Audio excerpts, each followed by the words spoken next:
sinukuan. Yan. Ito po yung isa sa sinukuan, no? Tapusin ang video para maunahan nyo po marami pong klase ng sinukuan. Ito po ay tinatawag na Mariang sinukuan. Tara, let's go! What's up mga kagimat? Ito na naman ninyong kagimat, si Heping Agimat na mahilig sa agimat. Pero wala namang agimat. Nasa puso ang tunay na agimat.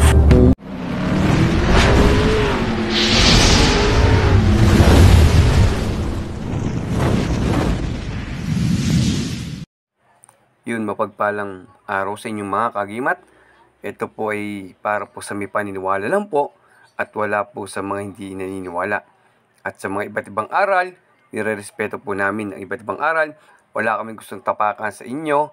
Ito po ay para lang po sa mga naniniwala sa Team Heping Agimat.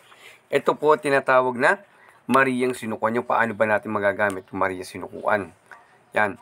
Kagimat, maraming history po niya Mariang sinukuan. Isa po, yan po ay isa sa sinusukuan din ng mga mangkukulam. Ginagamit po yan na pang-ipit or panundot sa mga nakukulam o sinasapian ng masamang engkanto, elemento o demonyo.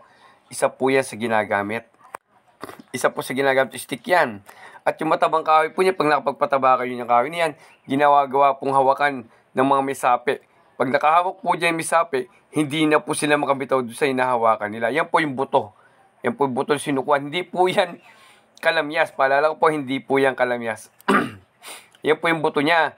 Yan po yung nalalaglag. Hayaan nyo lang malaglag hanggang sa lumaki po sila. Pag nasibol na po, tsaka nyo po sila itatanim. Yan, sisusukit. Kinukwintas din niya kagimat to. Pumutol na kayo dyan. Tapos gawin nyo kwintas. Pwede po yan. Kahit di nyo masyadong dasalan po siya, alagaan nyo lang po ng punas ng langis po siya.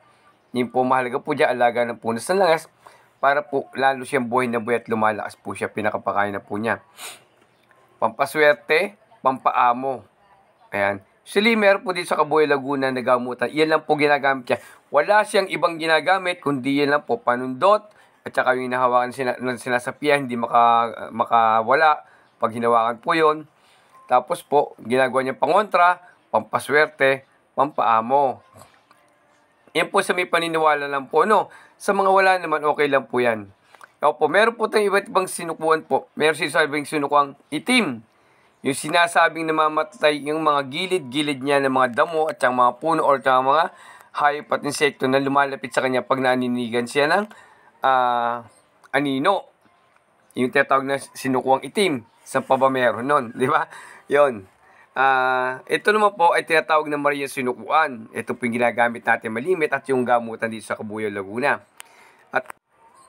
At kagimat, yan po yung gagamitin natin. Tapos nga po, meron pa din tinatawag na sinukuang balite. O yung kulay puti po o sinukuang puti. Yung po yung sinukuang balite po. Meron pong ganyan.